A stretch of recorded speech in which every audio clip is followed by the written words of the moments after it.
सबसे पहले हमें बताएं ना कि आपके पास बड़ी खबरें होती हैं कि फैज हमीद का कौन सा जुर्म था जिसकी वजह से उनकी उनको माफी नहीं मिल सकी। बहुत शुक्रिया आपका। देखिए, उनकी जो चार्जशीट है उसके अंदर तो काफ़ी चीज़ें जो आईएसपीआर की प्रेस रिलीज में आई हैं उनमें तो काफ़ी चीज़ें हैं।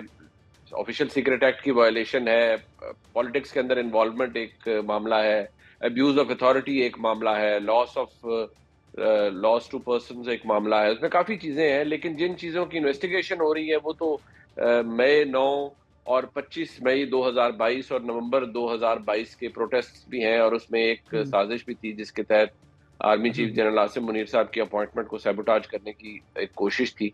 तो इस हम्म। हवाले से जो बातें हैं उनके हवाले से उनके ऊपर हो रहा है, लेकिन जो मेन इशू है जो अभी हम्म। तक पूरी तरह सामने नहीं आया वो फौज के अंदर एक म्यूटनी करवाने की साजिश भी है, जिसका बताया ये जाता है कि उसके बड़े वाजे लिंक एस्टेब्लिश हो सकते हैं हम्म। सबूतों और शवायद की बुनियाद पर फैज हमीद साहब के साथ। लेकिन क्योंकि ये बिहाइंड क्लोज डोर्स या इन कैमरा किस्म की प्रोसीडिंग्स हैं, तो हमारे पास ये कोई इस वक्त ऑप्शन नहीं है कि हम उस एविडेंस को खुद परख सकें या देख सकें। लेकिन जो बताया जाता है वो ये कि काफी ज्यादा इनक्रिमिनेटिंग एविडेंस है फैज हमीद साहब के खिलाफ, और उनमें उन्होंने खास तौर पर अपनी रिटायरमेंट के जो अपनों का सर्विस का आखिरी साल था और मोस्टली हम्म। पोस्ट रिटायरमेंट जो उन्होंने काम किए हैं उससे काफी मसाइल जन्म दिए। अच्छा सर, ये क्या नेक्सस था इमरान का और फैज का? क्या आपने शहजाद अकबर के बारे में बताया था, थोड़ी सी जियो पे भी बात, और मंसूर अली खान के शो में, इसको भी थोड़ा सा बताएं ना, हमें भी, हमारे नाज़रीन को थोड़ा सा इससे गाइड। देखिए, शहजाद अकबर साहब तो खैर वो एडवाइजर थे अकाउंटेबिलिटी के, और हम्म। शहजाद अकबर साहब पे भी बड़ा दबाव था हम्म। कि वो केसेस जो बना रहे हैं उन केसेस के अंदर सजाएं हों। जब शहबाज शरीफ साहब एक दफा के वो एक ही के तरह का केस नैब में भी था और फिर एफआईए के पास भी था, तो शहजाद अकबर साहब के ऊपर बड़ा दबाव था इमरान खान साहब की तरफ से कि हम्म। क्यों शहबाज शरीफ साहब को दोबारा गिरफ्तार नहीं किया जा सका और एफआईए हम्म। क्यों नहीं कर पा रही। शहजाद अकबर साहब हम्म। के खुद भी वकील हैं, तो वो समझते थे और वो बताते भी रहते थे कि इतना चीजें आसान नहीं होती। बहरहाल, हम्म। शहजाद अकबर साहब प्रेस कॉन्फ्रेंसेस करते थे जितना वो कर सकते थे, लेकिन ज्यादा सेटबैक वो जो पूरी तरीके इंसाफ को उस वक्त आया जब एनसीए ने शहबाज शरीफ साहब के मामला को क्लियर करार दिया। वो एक बहुत बड़ा सेटबैक था शहजाद अकबर साहब के लिए। लेकिन इमरान खान साहब के लिए फैज हमीद साहब, समझे, वो मैंने जैसे लफ्ज इस्तेमाल किया था, वो हॉटलाइन पे मौजूद होते थे कि जो काम कोई और हम्म। नहीं कर सकता था वो फिर फैज हम्म। हमीद साहब किया करते थे इमरान खान साहब के लिए। और उससे ना सिर्फ फैज हमीद साहब को I think in the longer run अब नुकसान हो ही रहा है, बल्कि मैं हम्म। समझता हूँ कि जिस इदारे के वो सरबराह थे उस इदारे को भी नुकसान ही पहुंचाया उन्होंने। कोई हम्म। अच्छी शोहरत तो नहीं हुई। बिल्कुल। बिल्कुल सर। सर, जब पीटीआई के पास टाइम था मुज़ाकरात का, उस टाइम वो कहते थे कि हम आर्मी चीफ या फौज से मुज़ाकरात करेंगे, हम गवर्नमेंट से या जो हुकूमत में लोग बैठे हैं इनसे मुज़ाकरात नहीं करेंगे। अब क्या मजबूरी नज़र आई है, क्या चीज़ नज़र आई है कि जो पीटीआई अब असम्बली में भी जा रही है और मुज़ाकरात के लिए, अब जिसे कहते हैं कि वो आगे से बिल्कुल ही कह रहे हैं कि बस मुज़ाकरात हो जाएं, किसी भी तरीके से हो जाएं।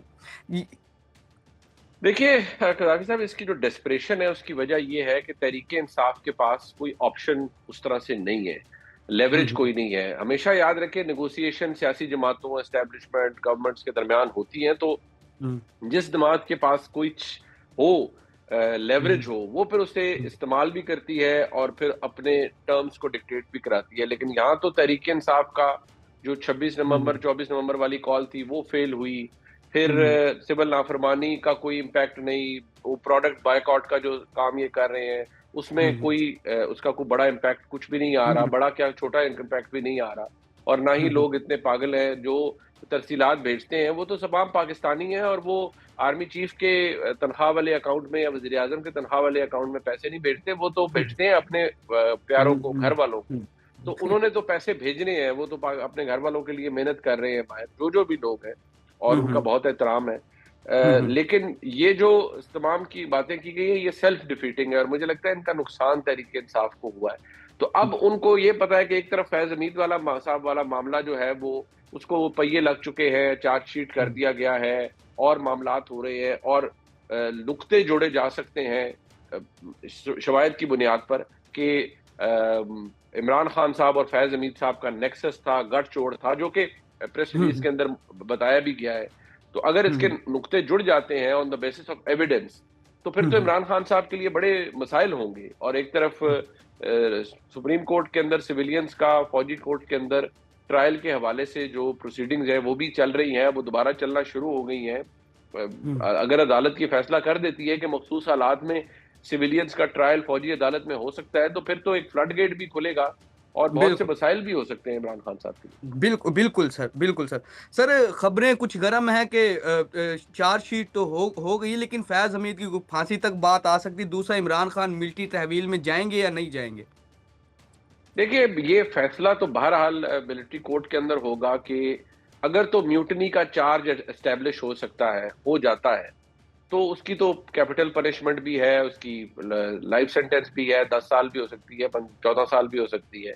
लेकिन हम्म, अब देखना यह है कि अगर अगर पाकिस्तान आर्मी एक्ट का 21D हम्म, अभी भी इंटैक्ट है, और अगर हम्म, अदालत ने ये पाबंदी हटा दी कि हम्म, सिविलियंस का ट्रायल मखसूस हालत में, मखसूस हालात में हो सकता है, तो हम्म, फिर तो अगर ये बात साबित होती है, अगर अगर एविडेंस, मैं दोबारा कहूंगा, हम्म, अगर शवाहिद की बुनियाद पर ये बात साबित होती है कि फैज हमीद साहब ये सब कुछ इमरान खान साहब की एमा पर कर रहे थे, और फैज हमीद साहब पर जो चार्ज है वो रिवोल्ट पैदा करने की कोशिश का है, प्रोवोक करने की कोशिश का है, म्यूटनी कराने की कोशिश का है फौज के अंदर, जो 9 मई को तो फौज एक म्यूटनी की फेल्ड कोशिश करार दे चुकी है। तो अगर ये हम्म, सब कुछ फैज हमीद साहब कर रहे थे और शवाहिद की बुनियाद पर साबित हो सकता है, और अगर ये बात शवाहिद की बुनियाद पर साबित हो सकती है कि इमरान खान साहब उनसे जुड़े हुए थे, हम्म, तो फिर तो हम्म, बहुत से मसाइल हैं। फिर इसको हम रद्द नहीं कर सकते, इस इम्कान को, कि इमरान खान साहब का पाकिस्तान आर्मी एक्ट के तहत ट्रायल हो सकता है। लेकिन ये कहना आसान है, करना हम्म, बहुत मुश्किल है, इसमें बहुत सा रियासती कैपिटल एग्जॉस्ट होता है। हम्म, और जो तहरीक इंसाफ की इस वक्त देखिए प्री कंडीशन खत्म करके डायलॉग के लिए बात करना, एक एक, हम्म, एक फटाफट जल्दबाजी में शुरू हो जाना कि नहीं बात करनी है, बात करनी है, इसके पीछे कहीं ना कहीं छुपा हुआ खौफ है कि हम्म, मामलात खराब हो रहे हैं, इनको मजीद खराब हम्म। नहीं होने देना। ठीक है सर। सर ये इमरान खान को जिस तरह आप भी बता रहे हैं, और अगर ये इमरान खान को मिलिट्री कोर्ट्स में ले गए, तो फिर क्या सजा हो सकती है इमरान खान को? अगर वहां तक बात पहुंच गई कि मिलिट्री कोर्ट्स तक जाएंगे इमरान खान, तो फिर कहां तक आगे बात पहुंच सकती है, जा सकती देखिए है? देखिए, ये तो अब डिसाइड करने वाली बात है अदालत की जानिब से। फैसल वाडा साहब ने बात की और मैंने मैंने कहा जी कि ठीक है, उन्होंने कहा है कि जी दुआ करें इमरान खान साहब या फैज हमीद साहब को फांसी की सजा ना हो। फैज हम्म, हमीद साहब तो देखिए सब्जेक्ट थे पाकिस्तान आर्मी का ना, वो तो एक हम्म, फॉर्मर लेफ्टिनेंट जनरल हैं, साबिक हम्म, DGIS आई हैं, दो कोर उन्होंने कमांड की हुई है, तो वो तो एक मेन सब्जेक्ट है। इमरान हम्म, खान साहब अगर अगर साबित होता है कि वो अबैटमेंट में है, तो मुझे जाती तौर पर नहीं लगता कि कोई हम्म, इतनी हार्श पनिशमेंट हो सकती है। लेकिन फिर भी सजा तो हम्म, सजा होती है, बेशक वो 1 साल बिल्कुल, की हो, 10 की हो, हम्म, 3 की हो। लेकिन मैं हम्म, दोबारा कहूंगा, ये तमाम क्लेम्स हैं जो हमारे सामने हैं, शवाहिद हम्म, क्या कहते हैं, फैसला कन्विक्शन ऑर्डर में फैज हमीद साहब की क्या आता है, और क्या वो हम्म। फैसला शवाहिद कनेक्ट कर जाते हैं इमरान खान साहब से, फिर अंदाजा होगा कि मामला कहाँ जाएगा। मामला कहाँ जाएगा। ठीक है सर। सर मेरा आखिरी क्वेश्चन है, आप बिजी भी हैं, और दोबारा थैंक्स कि आपने टाइम दिया। आखिरी सवाल मेरा ये है कि ट्रंप के आने से इमरान खान के लिए कुछ आसानियां होंगी? क्या वो बाहर आ सकते हैं? क्योंकि कुछ लोग कह रहे हैं कि शायद ट्रंप के आने से इमरान खान उसके बाद बाहर भी आ जाए। देखिए, जो लॉजिक हमें बताती है या हिस्ट्री, वो तो ये है कि बिलाखिर इमरान खान साहब ने बाहर आना ही है। मामलात किसी ना किसी हम्म, स्टेज पर, जो मतलब अंदाजा होता है, वो किस हम्म, स्टेज पर आते हैं, क्या होता है, इस बात को रद्द नहीं किया जा सकता कि डोनाल्ड ट्रंप को किरदार अदा कर सकते हैं। लेकिन वो उस तरह से नहीं है कि डोनाल्ड ट्रंप जैसे इंतजार ही कर रहे हैं कि वो 20 जनवरी को ओहदा संभालेंगे और जो पहला हम्म, फोन कॉल हम्म, होगी वो पाकिस्तान को की जाएगी। शायद इसका भी मेरे ख्याल में थोड़ी गलतफहमी है, शायद इस तरह हम्म, तरीके से मामलात ना चले। हो सकता है हम्म, डोनाल्ड ट्रंप का कोई इंटरेस्ट हो सकता है जो हम्म, पाकिस्तानी डायस्पोरा है वो भी चाहते हो कि इमरान खान हम्म, साहब की मदद डोनाल्ड ट्रंप एडमिनिस्ट्रेशन से करवाई जाए। हम्म, पॉसिबिलिटीज तो हर चीज की हैं, लेकिन यहां बिल्कुल। से उसका जवाब क्या आता है, क्या ये आता है कि हाँ जी फटाफट ताला खोल के इमरान खान साहब को बाहर कर दिया जाए? ये हम्म, शायद मुझे लगता है कि बहुत ज्यादा एग्जैजरेटेड एक हम्म, मामला है।